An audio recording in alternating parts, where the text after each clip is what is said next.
ನಮಸ್ಕಾರ. ನಮ್ಮ ಕನ್ನಡದಲ್ಲಿ ಇರೋದು ಮೂರೇ tenses: present tense, past tense, future tense. ಅಂದರೆ ವರ್ತಮಾನ ಕಾಲ, ಭೂತಕಾಲ ಮತ್ತು ಭವಿಷ್ಯತ್ ಕಾಲ. ಇಂಗ್ಲೀಷ್ನಲ್ಲಿ ಈ ಮೂರು ಟೆನ್ಸಸ್ಗಳನ್ನು ಮತ್ತೆ 4ರಂತೆ ಡಿವೈಡ್ ಮಾಡಲಾಗಿದೆ. ಅಂದರೆ ಪ್ರೆಸೆಂಟ್ ಟೆನ್ಸನ್ನು ಮತ್ತೆ 4 ಟೈಪ್ಸ್ ಆಗಿ, ಫಾಸ್ಟ್ ಟೆನ್ಸನ್ನು 4 ಟೈಪ್ಸ್ ಆಗಿ, ಹಾಗೆ ಫ್ಯೂಚರ್ ಟೆನ್ಸನ್ನು 4 ಟೈಪ್ಸ್ ಆಗಿ ವಿಂಗಡಿಸಲಾಗಿದೆ. ಆದ್ದರಿಂದ ಟೋಟಲ್ ಆಗಿ 12 ಟೆನ್ಸಸ್ಗಳು ಇವೆ. ಇಷ್ಟು ಯಾಕೆ ಟೆನ್ಸಸ್ಗಳಿವೆ ಅಂತ ನಿಮಗೂ ಅನ್ನಿಸ್ತಿರ್ಬೋದು ಸ್ನೇಹಿತರೆ. ಇಂಗ್ಲೀಷ್ನಲ್ಲಿ ಕ್ರಿಯೆ ನಡೆದಿರುವ ಸಮಯಕ್ಕೆ, ಅಂದರೆ ಕೆಲಸ ನಡೆದಿರುವ ಸಮಯಕ್ಕೆ ಹೆಚ್ಚು ಮಹತ್ವ ಕೊಡುವುದರಿಂದ ಇಂಗ್ಲೀಷ್ನಲ್ಲಿ 12 ಟೆನ್ಸಸ್ಗಳು ಇವೆ. ಕನ್ನಡದ ಈ ಕೆಲವು ವಾಕ್ಯಗಳನ್ನು ಒಮ್ಮೆ ನೋಡೋಣ.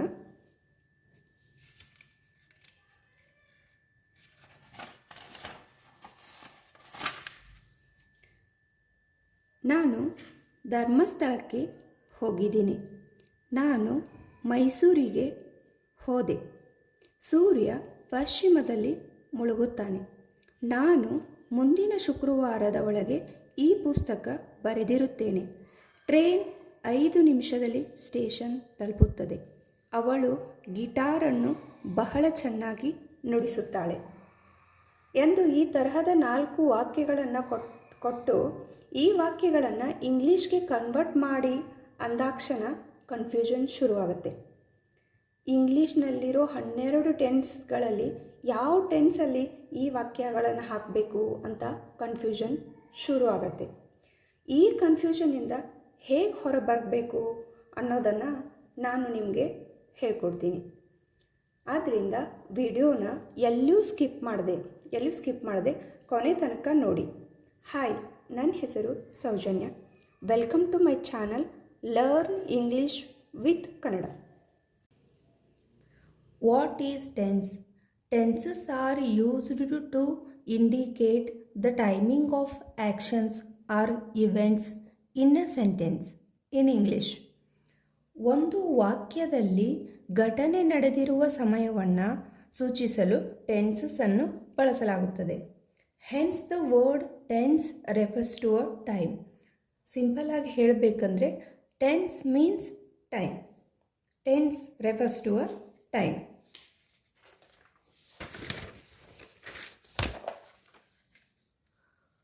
If a sentence doesn't convey the time of an event, then it relays an incomplete meaning to the reader.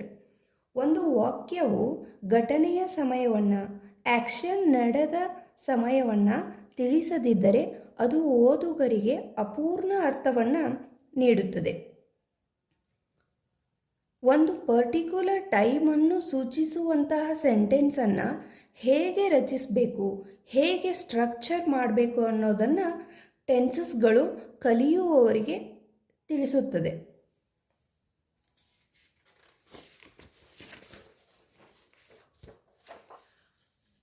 There are 3 primary tenses: present tense, past tense, future tense.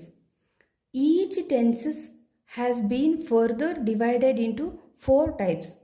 So the number of tenses becomes 12 types. Let us see them. Simple present tense, present continuous tense, present perfect tense, present perfect continuous tense, simple fast, fast continuous tense, fast perfect tense, past perfect continuous tense, simple future tense, future continuous tense, future perfect tense, future perfect continuous tense. Now we will see simple present tense in detail.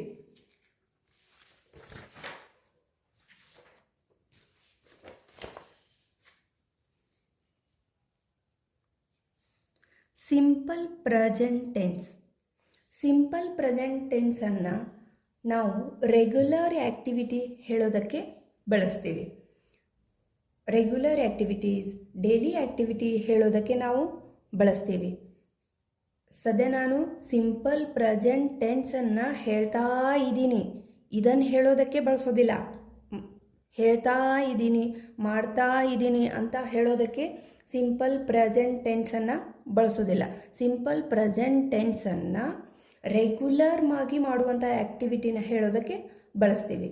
ಉದಾಹರಣೆ ನೋಡೋದಾದರೆ, ಯಾರಾದರೂ ಒಂದು ಹುಡುಗಿ ಸುಮಾ ಅಂದ್ಕೊಳ್ಳಿ, ಅವರಿಗೆ ಸುಮಾ ಇಡೀ ದಿನ ಏನಮ್ಮ ಮಾಡ್ತೀಯಾ ಅಂತ ಕೇಳಿದಾಗ ಅವಳು ಹೇಳ್ತಾಳಲ್ಲ, ನಾನು 6 ಗಂಟೆಗೆ ಎದ್ದೇಳ್ತೀನಿ, 7:30 ಅನ್ನೋ ಅಷ್ಟರಲ್ಲಿ ಫ್ರೆಶ್ ಅಪ್ ಆಗಿರ್ತೀನಿ, 9 ಕಾಲೇಜ್ ಹೋಗ್ತೀನಿ, 1:30 ತನಕ ಕಾಲೇಜ್ ಇರುತ್ತೆ, 1:30 ಕಾಲೇಜ್ ಬಿಡ್ತೀನಿ, 2 ಅಂದರೆ ಮನೆಗೆ ಬರ್ತೀನಿ. ಈ ಥರ ಅವಳು ಏನೆಲ್ಲ ಹೇಳ್ತಾಳಲ್ಲ, ಅದನ್ನು ಹೇಳೋದಕ್ಕೆ ನಾವು ಸಿಂಪಲ್ ಪ್ರೆಸೆಂಟ್ ಟೆನ್ಸನ್ನು ಬಳಸ್ತೀವಿ. The standard structure of a simple present tense is subject plus V1 plus object. V1 means verb, subject plus verb plus object. ಇಲ್ಲಿ ಬಿಗಿನರ್ಸ್ಗಾಗಿ ನೋಡೋದಾದರೆ what is subject, what is verb ಅಂತ ನೋಡೋದಾದರೆ, ಮೊದಲಿಗೆ ನಾವು ವಾಟ್ ಈಸ್ ವರ್ಬ್ ಅಂತ ನೋಡೋಣ. Verb ಅಂತಂದರೆ ಸಿಂಪಲಾಗಿ ಹೇಳೋದಾದರೆ ಕೆಲಸ. ವರ್ಬ್ ಅಂದರೆ ಕೆಲಸ, ಇಷ್ಟು ತಿಳ್ಕೊಂಬಿಡಿ. ವರ್ಬ್ ಅಂದರೆ ಕೆಲಸ. ವಾಟ್ ಈಸ್ ಸಬ್ಜೆಕ್ಟ್, ಸಬ್ಜೆಕ್ಟ್ ಅಂತಂದರೆ ಈ ಕೆಲಸನ ಯಾರು ಮಾಡ್ತಿರ್ತಾರಲ್ಲ, ಯಾರು ಈ ಕೆಲಸ ಮಾಡ್ತಿರ್ತಾರಲ್ಲ ಆ ವ್ಯಕ್ತಿ ಸಬ್ಜೆಕ್ಟ್ ಆಗ್ತಾನೆ, ಆ ವ್ಯಕ್ತಿ ಸಬ್ಜೆಕ್ಟ್ ಆಗ್ತಾರೆ. ದೆನ್ ವಾಟ್ ಈಸ್ ಆಬ್ಜೆಕ್ಟ್ ಅನ್ನೋದಾದರೆ ಈ ಕೆಲಸ ವರ್ಬಿಗೆ ಸಂಬಂಧಿಸಿದ ಎಲ್ಲ ಮಾಹಿತಿಯನ್ನು ಆಬ್ಜೆಕ್ಟ್ ಅಂತೀವಿ. ಅಂದರೆ ಈ ಕೆಲಸಕ್ಕೆ ಸಂಬಂಧಿಸಿದ ಸಂಪೂರ್ಣ ಮಾಹಿತಿಯನ್ನು ನಾವು ಆಬ್ಜೆಕ್ಟ್ ಅಂತೀವಿ. ಇಲ್ಲಿ ಉದಾಹರಣೆ ನೋಡೋದಾದರೆ, subject I, we, you, they, plural. Plural means my parents, my friends, my sisters. These all will come in plural word. Verb, write, read, like this, all verbs. Object, stories. ಬರಿತೀನಿ, ಏನು ಬರಿತೀಯಾ, ಸ್ಟೋರೀಸ್ನ ಬರಿತೀನಿ. ನೋಡಿ, object ಅಂದರೆ ಕೆಲಸಕ್ಕೆ ಸಂಬಂಧಿಸಿದ ಸಂಪೂರ್ಣ ಮಾಹಿತಿಯನ್ನು ನಾವು ಆಬ್ಜೆಕ್ಟ್ ಅಂತೀವಿ. ಮತ್ತು ಇಲ್ಲಿ ಸಬ್ಜೆಕ್ಟ್ ಅಂಡರಲ್ಲಿ he, she, it, Ravi, Suma ಇವರೆಲ್ಲ ಇಲ್ಲಿ ಸಬ್ಜೆಕ್ಟಲ್ಲಿ ಬರ್ತಾರೆ. The same. Next, for study purpose simple present ಟೆನ್ಸನ್ನು ಗ್ರೂಪ್ಸ್ ಮಾಡಲಾಗಿದೆ. ಇಲ್ಲಿ group first and group second. Group ಫಸ್ಟಲ್ಲಿ ಹಿ, ಶಿ, ಇಟ್ ಅನ್ನು ತಗೊಳ್ಳಲಾಗಿದೆ. ಗ್ರೂಪ್ ಸೆಕೆಂಡಲ್ಲಿ I, we, you, they, plural ಇವೆಲ್ಲವೂ ಇಲ್ಲಿ ಗ್ರೂಪ್ ಸೆಕೆಂಡಲ್ಲಿ ಬರುತ್ತೆ. Group first. The structure of the group first is subject plus V1 plus S plus object. ಗೊತ್ತಲ್ಲ, subject ಅಂದರೆ ಇಲ್ಲಿ ಹಿ, ಶಿ, ಇಟ್ ಬರುತ್ತೆ. ವರ್ಬ್ V1 ಪ್ಲಸ್ ಎಸ್, ವರ್ಬಿಗೆ S ಪ್ರತ್ಯಯ ಹಚ್ಚಬೇಕು, plus object. If the verb have these endings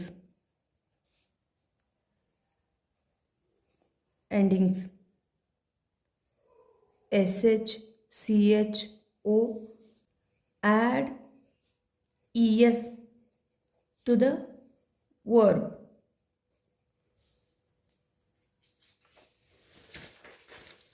Those are sh, ch, o. ಈ ಎಂಡಿಂಗ್ಸನ್ನು ಹೊಂದಿದರೆ, ವರ್ಬ್ಗಳು ಈ ಎಂಡಿಂಗ್ಸನ್ನು ಹೊಂದಿದರೆ ಅವಕ್ಕೆ ನಾವು ಏನು ಆ್ಯಡ್ ಮಾಡಬೇಕು ಅಂದ್ರೆ es ಆ್ಯಡ್ ಮಾಡಬೇಕು. ಎಕ್ಸಾಂಪಲ್ಸ್: ಪುಷ್, ಪುಷಸ್, ವಾಶ್, ವಾಷಸ್, ಈ ಥರ. ಇಲ್ಲಿ ನೋಡಿ, ಇದು sh ಇಂದ ಎಂಡ್ ಆಗಿದೆ, ಆದ್ದರಿಂದ ಇದಕ್ಕೆ ನಾವು es ಆ್ಯಡ್ ಮಾಡಿದ್ವಿ. ಇನ್ನು ಎಕ್ಸಾಂಪಲ್ ch ಇಂದ ಎಂಡ್ ಆಗಿರೋ ವರ್ಬ್ಸ್ ನೋಡೋಣ. ch ಇಂದ ಎಂಡ್ ಆಗಿರೋ ವರ್ಡ್ ನೋಡೋದಾದರೆ ಕ್ಯಾಚ್, ಕ್ಯಾಚಸ್, ಮ್ಯಾಚ್,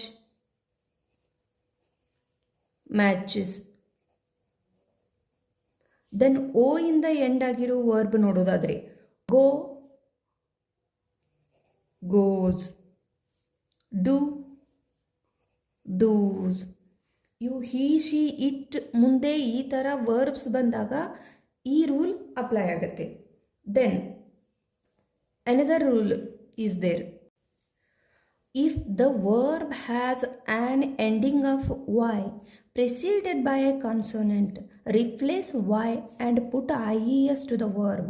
ಅಂದರೆ ಇಲ್ಲಿ ಹಿ, ಶಿ, ಇಟ್ ಮುಂದೆ ಏನು ವರ್ಬ್ ಬರುತ್ತಲ್ಲ, ಆ ವರ್ಬ್ ವಾಯಿಂದ ಕೊನೆ ಆಗ್ತಿದ್ರೆ, ವಾಯಿಂದ ಕೊನೆ ಆಗ್ತಾ ಇದ್ದು ಅದು ಪ್ರಿಸೀಡೆಡ್ ಬೈ ಎ ಕಾನ್ಸನೆಂಟ್, ಅಂದರೆ ಅದು ವಾಯ್ದ ಹಿಂದ್ಗಡೆ ಕನ್ಸೋನೆಂಟ್ ಬರ್ತಾ ಇದ್ರೆ ವಾಯ್ನ ರಿಪ್ಲೇಸ್ ಮಾಡಿ ವಾಯ್ ಪ್ಲೇಸ್ಗೆ IES ಹಾಕಬೇಕು.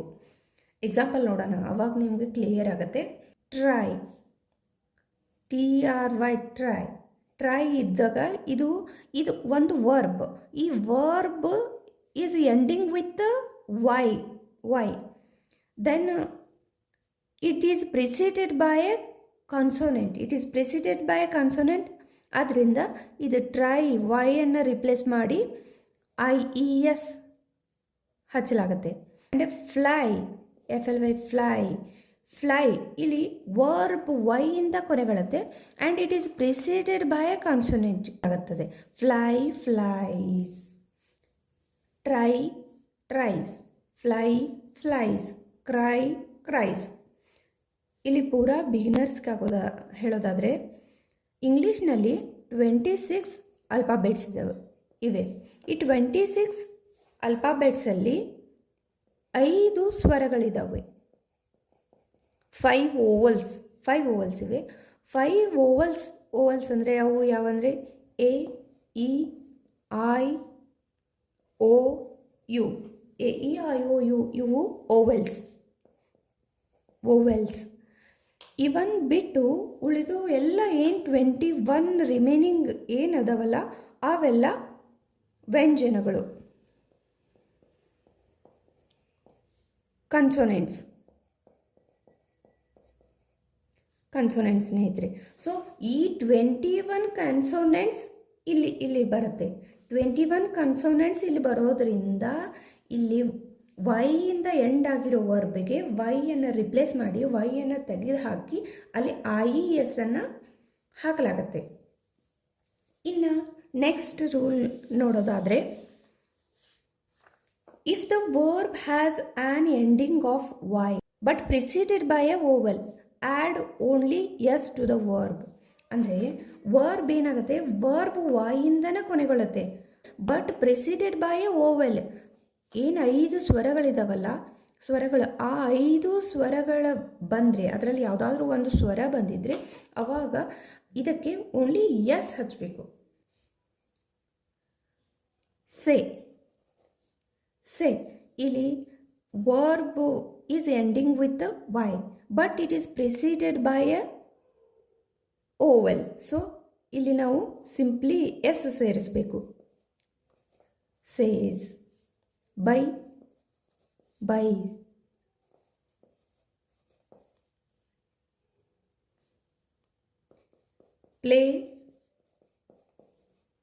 ಪ್ಲೇಸ್. ಸ್ನೇಹಿತರೆ, ಈ ರೀತಿಯಾಗಿ ವರ್ಬ್ಗೆ ಪ್ರತ್ಯಯಗಳನ್ನು ಹಚ್ಚಬೇಕಾಗತ್ತೆ. ಸಿಂಪಲ್ ಪ್ರೆಸೆಂಟ್ ಟೆನ್ಸ್ಗೆ ಎಕ್ಸಾಂಪಲ್ಸ್ ನೋಡೋದಾದರೆ, I write stories, you write stories, we write stories, they write stories, my parents write stories, he writes stories, she writes stories, Ravi writes stories. ನೋಡಿ ಸ್ನೇಹಿತರೆ, ಇಲ್ಲಿ ಎಸ್ ಪ್ರತ್ಯಯ ಬರುತ್ತೆ. ಇಲ್ಲಿ ನೋಡಿ ಸ್ನೇಹಿತರೆ, ಸಿಂಪಲ್ ಪ್ರೆಸೆಂಟ್ ಟೆನ್ಸನ್ನು ಈ ಟೇಬಲ್ ಫಾರ್ಮೆಟ್ನಲ್ಲಿ ಹಾಕಲಾಗಿದೆ. ಈ ಟೇಬಲ್ ಬಹಳ ಮುಖ್ಯ, ವೆರಿ ಇಂಪಾರ್ಟೆಂಟ್. ನೀವು ಇದು ಪೂರ್ತಿ ಟೇಬಲ್ ನೋಡಿದ ನಂತರ ನಿಮಗೆ ತಿಳಿಯುತ್ತೆ ಈ ಟೇಬಲ್ ಎಷ್ಟು ಮುಖ್ಯ ಅಂತ ಅನ್ನೋದು. ನೋಡಿ ಸ್ನೇಹಿತರೆ, ಜಸ್ಟ್ ನಾವು ಏನು structure of the simple present tense ಮತ್ತು ಎಕ್ಸಾಂಪಲ್ಸ್ ಎಲ್ಲ ನೋಡಿದ್ವಲ್ಲ, ಇದು ಪಾಸಿಟಿವ್ ಸೆಂಟೆನ್ಸಿಗೆ ಸಂಬಂಧಿಸಿದ್ದು. ಪಾಸಿಟಿವ್ ಸೆಂಟೆನ್ಸ್ ಅಂತಂದರೆ ನಾನು ಮಾಡ್ತೀನಿ, ಹೋಗ್ತೀನಿ ಅಂತೆಲ್ಲ ಏನು ಪಾಸಿಟಿವ್ ಆಗಿ ಹೇಳ್ತೀವಲ್ಲ ಅದೆಲ್ಲ ಪಾಸಿಟಿವ್ ಸೆಂಟೆನ್ಸ್. ಸ್ನೇಹಿತರೆ, ಇಲ್ಲಿ 5 ತರಹದ ವಾಕ್ಯಗಳು ಬರುತ್ತೆ. Positive sentence, negative sentence, yes or no questions, negative yes or no questions, WH questions. This is the positive sentence. Negative sentence ಅಂದರೆ ನಾನು ಹೋಗೋದಿಲ್ಲ, ನಾನು ಬರೆಯೋದಿಲ್ಲ ಅಂತ ಹೇಳ್ತೀವಲ್ಲ ಆ ಥರ ಹೇಳೋದೆಲ್ಲ negative sentence. Yes or no questions ಅಂತಂದರೆ ಪ್ರಶ್ನೆ ಮಾಡ್ತೀವಿ, ಆ ಪ್ರಶ್ನೆದ ಉತ್ತರ ಎಸ್ ಅಥವಾ ನೋ ಒಳಗೆ ಬರ್ತಿರತ್ತೆ. ಅವು ಆ ಥರದ ಪ್ರಶ್ನೆಗಳಿಗೆ ಎಸ್ ಆರ್ ನೋ ಕ್ವೆಶನ್ಸ್ ಅಂತಾರೆ. Negative yes or no questions ಅಂದರೆ ಎಸ್ ಆರ್ ನೋ ಕ್ವೆಶನ್ಸ್ಗಳ ನೆಗೆಟಿವ್ ಫಾರ್ಮ್. WH ಕ್ವೆಶನ್ಸ್ ಅಂದರೆ ಪ್ರಶ್ನೆಗಳನ್ನು WH ವರ್ಡ್ಸ್ಗಳನ್ನು ಬಳಸಿ ಕೇಳುವ ಪ್ರಶ್ನೆಗಳಿಗೆ ನಾವು WH ಕ್ವೆಶನ್ಸ್ ಅಂತೀವಿ. ವಾಟ್, ವೆನ್, ವೇರ್, ಹೂ ಅಂಥೇಳಿ ವರ್ಡ್ಸನ್ನು ಬಳಸಿ ನಾವು ಪ್ರಶ್ನೆಗಳನ್ನು ಮಾಡ್ತೀವಲ್ಲ ಅವುಗಳಿಗೆ WH ಕ್ವೆಶನ್ಸ್ ಅಂತೀವಿ. ಈ ಪಾಸಿಟಿವ್ ಸೆಂಟೆನ್ಸ್ ಬಗ್ಗೆ ಬಹಳ ನೋಡೋದು ಬೇಡ, ಈಗಾಗಲೇ ನಾವು ಎಕ್ಸಾಂಪಲ್ಸನ್ನು ನೋಡಿದ್ದೀವಿ. ನೆಗೆಟಿವ್ ಸೆಂಟೆನ್ಸನ್ನು ನೋಡೋಣ. ನೆಗೆಟಿವ್ ಸೆಂಟೆನ್ಸಲ್ಲಿ ಸಿಂಪಲ್ ಪ್ರೆಸೆಂಟ್ ಟೆನ್ಸ್ ಸಬ್ಜೆಕ್ಟ್ಗಳು verb and object. I do not write stories, we do not write stories, you do not write stories, they do not write stories. ಇಲ್ಲಿ ನೋಡಿ ಸ್ನೇಹಿತರೆ, he does not write stories, she does not write stories, it does not write stories. ಸ್ನೇಹಿತರೆ, ಇಲ್ಲಿ ನೋಡಿ, he does not writes stories ಬರೋದಿಲ್ಲ. ಇಲ್ಲಿ he does not write a story ಬರುತ್ತೆ. ಇಲ್ಲಿ ಏನೂ ಇಲ್ಲ ಸ್ನೇಹಿತರೆ, ಇಲ್ಲಿ ಸರಿಯಾಗಿ ನೋಡಿ, he does not write stories ಅಂತ ಬರುತ್ತೆ. ಯಾವುದೇ ಪ್ರತ್ಯಯಗಳು ಬರೋದಿಲ್ಲ. Yes or no questions. Do I write stories, do we write stories, do you write stories, ಈ ರೀತಿ ಎಲ್ಲದಕ್ಕೂ ಅಪ್ಲೈ ಆಗುತ್ತೆ. Then does he write stories, does she write stories, does Ravi write stories. ಇಲ್ಲಿ ನೋಡಿ ಸ್ನೇಹಿತರೆ, ಇಲ್ಲಿ ಎಸ್ ಪ್ರತ್ಯಯ ಬರೋದಿಲ್ಲ. ಯಾವಾಗ do not,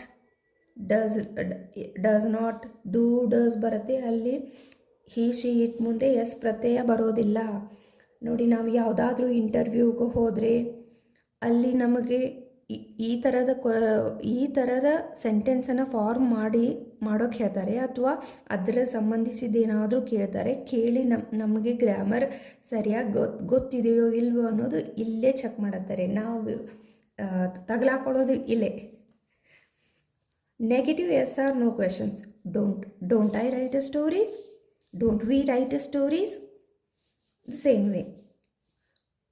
doesn't he write stories, doesn't she write stories, doesn't Ravi write stories. ಇಲ್ಲಿ ನೋಡಿ ಸ್ನೇಹಿತರೆ, ನಾ ಹೇಳಿದ ಹಾಗೆ ಇಲ್ಲಿ ಯಾವುದೇ ಪ್ರತ್ಯಯ ಬರೋದಿಲ್ಲ. Then WH questions.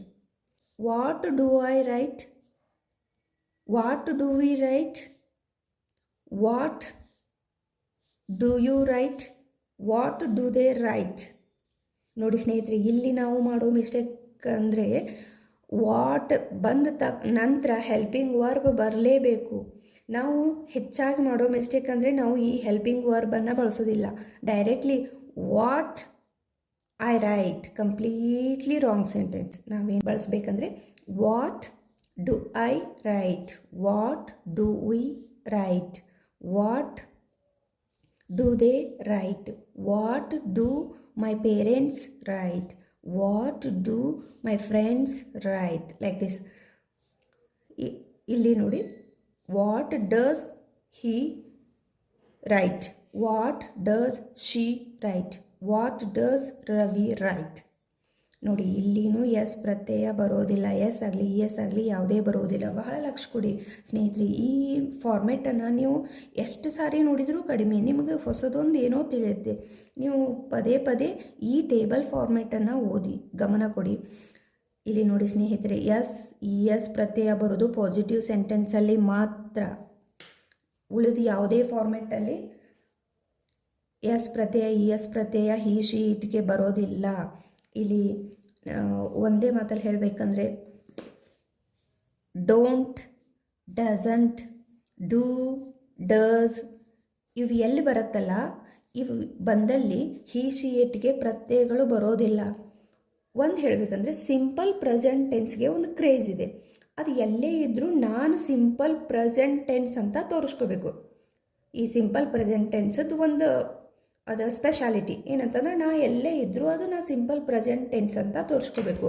So I we you ಬಂದಲ್ಲಿ V1 ಬರೋದ್ರಿಂದ I am a special, I am a simple present tense ಅಂತ ತೋರಿಸ್ಕೊಳತ್ತೆ. ಹಿ ಸಿ ಇಟ್ ಇದ್ದಲ್ಲಿ ವರ್ಬ್ ಮುಂದೆ ಎಸ್ ಇ ಎಸ್ ಬರೋದ್ರಿಂದ ಅದು ನಾನು ಸಿಂಪಲ್ ಪ್ರೆಸೆಂಟ್ ಟೆನ್ಸ್ ಅಂತ ತೋರಿಸ್ಕೊಳತ್ತೆ. ಬಟ್ ಇಲ್ಲಿ ಗಮನ ಕೊಡಿ, ಅದು ಎರಡೆರಡು ಬಾರಿ ತೋರಿಸ್ಕೊಳ್ಳೋದಿಲ್ಲ. ಇದೂ ಮುಖ್ಯ.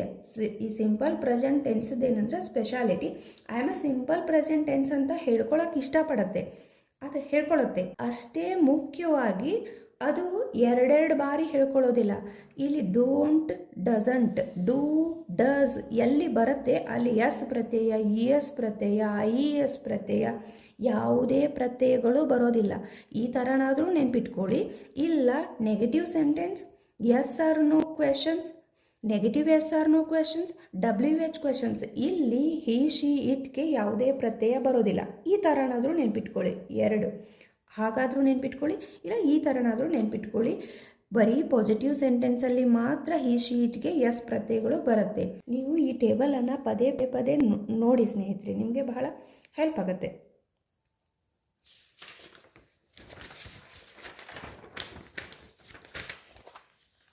ಈ ಟೇಬಲನ್ನು ನೀವು ಈ ರೀತಿ ಬಿಡಿಸಿ ಬರೀರಿ ಸ್ನೇಹಿತರೆ. ಈ ರೀತಿ ಇದನ್ನು ಬಿಡಿಸಿ ಬರೆಯೋದ್ರಿಂದ ನಿಮಗೆ ಪ್ರಾಕ್ಟೀಸ್ ಆಗುತ್ತೆ ಸ್ನೇಹಿತರೆ. I write, we write, you write, they write, my parents write, he writes, she writes, Suma writes. This is a positive sentence. Examples. Negative sentencing. I do not write, we do not write, you do not write, they do not write, my parents do not write.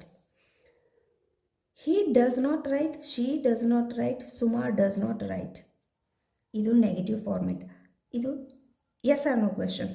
Do I write? Do we write? Do you write? Do they write? Do my parents write? Does he write? Does she write? Does Suma write? Next, negative yes or no questions. Don't I write? Don't we write? Don't you write? Don't they write? Don't my parents write? Doesn't he write? Doesn't she write? Doesn't Suma write? In a WH type questions. What do I write? What do we write? What do you write? What do they write? What do my parents write? What does he write? What does she write? What does Suma write? ಈ table ಫಾರ್ಮೆಟನ್ನು ಬಿಡಿಸಿ ಬರೆದಾಗ ಈ ಥರ ವಾಕ್ಯಗಳ ಸಿಗುತ್ತೆ ಸ್ನೇಹಿತರೆ.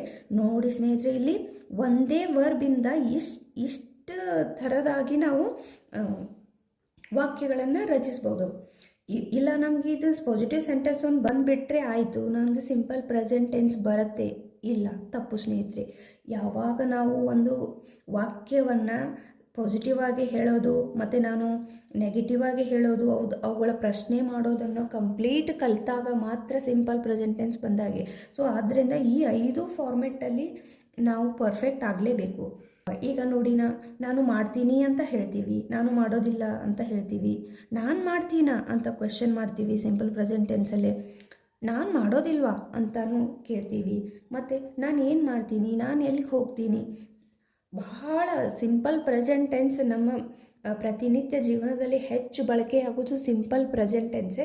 ಮತ್ತು ನೀವು ಈ ಸಿಂಪಲ್ ಪ್ರೆಸೆಂಟ್ ಟೆನ್ಸ್ ಜಾಸ್ತಿ ಟೈಮ್ ತಗೊಳುತ್ತೆ. ಬಟ್ ನೀವು ಸಿಂಪಲ್ ಪ್ರೆಸೆಂಟ್ ಟೆನ್ಸನ್ನು ಪರ್ಫೆಕ್ಟ್ ಆದರೆ ಅಂದರೆ 50% tenses perfect ಆದಂತೇನೆ. Next,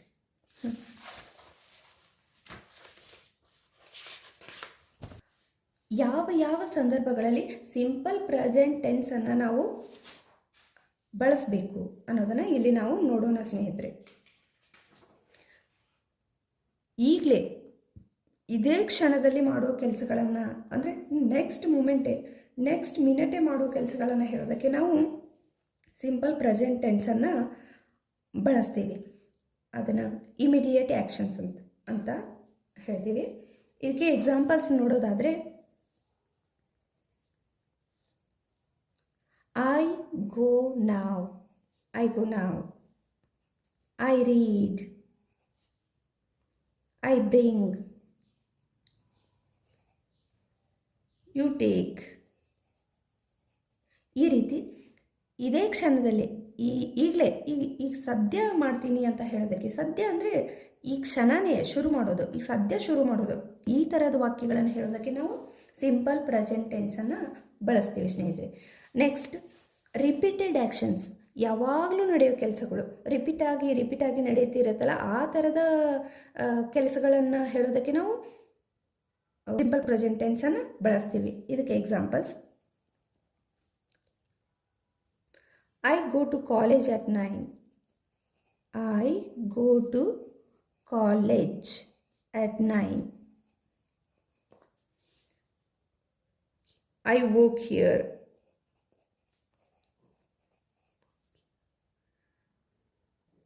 She drops her kids.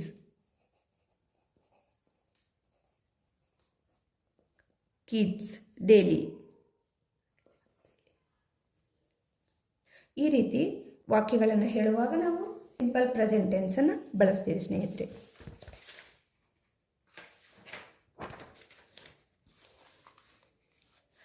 To talk about habits or happens, habitual ಆ್ಯಕ್ಷನ್ಸ್ಗಳನ್ನು ಹೇಳುವಾಗ ನಾವು ಸಿಂಪಲ್ ಪ್ರೆಸೆಂಟ್ ಟೆನ್ಸನ್ನು ಬಳಸ್ತೀವಿ. To talk about habits or happens ಅಂದರೆ ಅಭ್ಯಾಸಗಳು ಮತ್ತು ಹವ್ಯಾಸಗಳ ಬಗ್ಗೆ ಹೇಳಬೇಕಂದ್ರೂ ನಾವು ಸಿಂಪಲ್ ಪ್ರೆಸೆಂಟ್ ಟೆನ್ಸನ್ನು ಬಳಸ್ತೀವಿ ಸ್ನೇಹಿತರೆ. ಉದಾಹರಣೆ ನೋಡೋದಾದರೆ I drink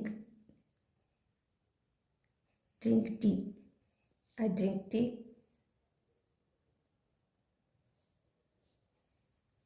Rama writes with left hand.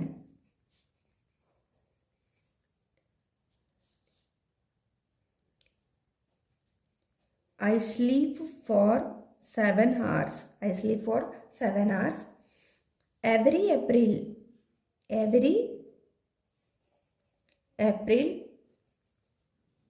I go to my native for vacation. ಈ ಥರದ ಇರುವಾಗ ನಾವು ಸಿಂಪಲ್ ಪ್ರೆಸೆಂಟ್ ಟೆನ್ಸನ್ನು ಬಳಸ್ತೀವಿ.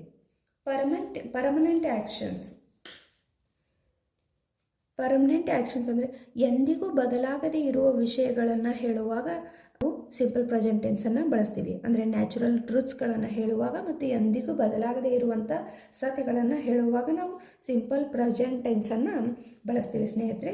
Plants need water.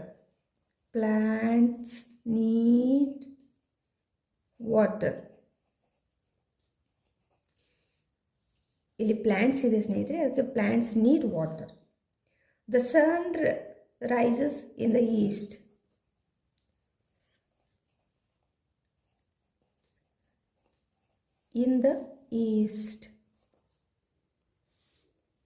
Earth revolves around the sun.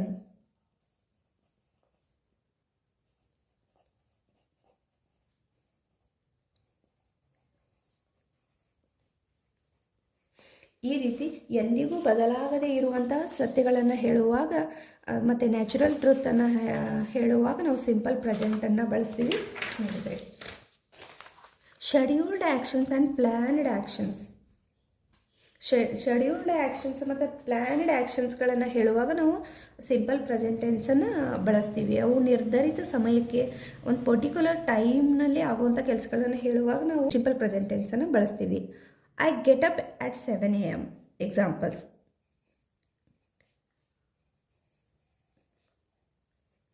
a.m.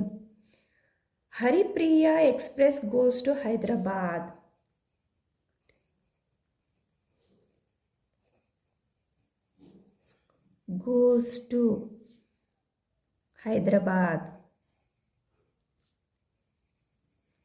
ಈ ಥರ. You have your job interview at 11 o'clock. You have your job interview at 11 a.m. ಈ ರೀತಿ ವಾಕ್ಯಗಳನ್ನು ಹೇಳುವಾಗ ಸಿಂಪಲ್ ಪ್ರೆಸೆಂಟ್ ಟೆನ್ಸನ್ನು ಬಳಸ್ತೀವಿ. ಆ್ಯಸ್ ಯೂಶುವಲ್ ರುಟೀನ್ ಆ್ಯಕ್ಟಿವಿಟೀಸನ್ನ ಹೇಳುವಾಗ ನಾವು ಸಿಂಪಲ್ ಪ್ರೆಸೆಂಟ್ ಟೆನ್ಸನ್ನು ಬಳಸ್ತೀವಿ. Then it is use to describe the things which are always true or situations that exist ನಾವು. ಅಂದರೆ ಒಂದು ವಸ್ತುವನ್ನು ವರ್ಣಿಸುವಾಗ, ಒಂದು ವಸ್ತುವಿನ ಬಗ್ಗೆ ಹೇಳುವಾಗ ಸಿಂಪಲ್ ಪ್ರೆಸೆಂಟ್ ಟೆನ್ಸನ್ನು ಬಳಸ್ತೀವಿ. ಮತ್ತು ಒಂದು ವಾಕ್ಯದ ಅಸ್ತಿತ್ವ ಇವಾಗ ಇರುತ್ತೆ. ಒಂದು ವಾಕ್ಯದ ಅಸ್ತಿತ್ವ ಪ್ರೆಸೆಂಟ್ ಟೆನ್ಸ್ ಇದ್ದಾಗ ನಾವು ಸಿಂಪಲ್ ಪ್ರೆಸೆಂಟ್ ಟೆನ್ಸನ್ನು ಬಳಸ್ತೀವಿ ಸ್ನೇಹಿತರೆ. Examples: it takes 5 minutes to reach school. School ತಲುಪಲು 5 ನಿಮಿಷ ಬೇಕಾಗುತ್ತದೆ. ಈ ಥರ ಹೇಳುವಾಗ Lata plays the guitar brilliantly. ಅಂದರೆ ಲತಾ ಗಿಟಾರನ್ನು ಬಹಳ ಬ್ರಿಲಿಯಂಟಾಗಿ ಪ್ಲೇ ಮಾಡ್ತಾಳೆ ಅಂತ ಹೇಳುವಾಗ ನಾವು ಈ ಥರ ಒಂದು ವಸ್ತು ಆಗಲಿ ಒಂದು ಕ್ರಿಯೆಯನ್ನಾಗಲಿ ವರ್ಣಿಸುವಾಗ ನಾವು ಸಿಂಪಲ್ ಪ್ರೆಸೆಂಟ್ ಟೆನ್ಸನ್ನು ಬಳಸ್ತೀವಿ ಸ್ನೇಹಿತರೆ.